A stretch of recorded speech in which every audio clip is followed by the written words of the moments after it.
حضرت عائشہ رضی اللہ تعالی عنہ فرماتی ہیں، رمضان کے آخری عشرے میں نبی اکرم صلی اللہ علیہ وآلہ وسلم باقی دنوں کی نسبت عبادت میں زیادہ کوشش فرماتے تھے۔ اسے ابن ماجہ نے روایت کیا ہے۔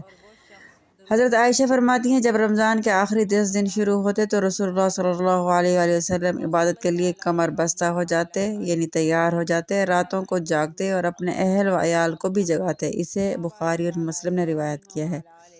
یعنی رمضان کے آخری عشرے میں اپنے اہل و عیال کو عبادت کے لیے خصوصی ترغیب دلانا مسنون ہے، یعنی توجہ دلائیں اپنے گھر والوں کو۔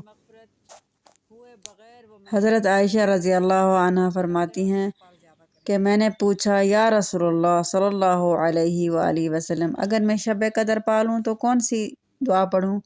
نبی اکرم صلی اللہ علیہ وآلہ وسلم نے فرمایا، کہو یا اللہ تو معاف کرنے والا ہے، معاف کرنا پسند کرتا ہے، لہٰذا مجھے معاف فرما۔ اللہم انک عفو تحب العفو فاعف عنی۔ اسے ترمذی نے روایت کیا ہے۔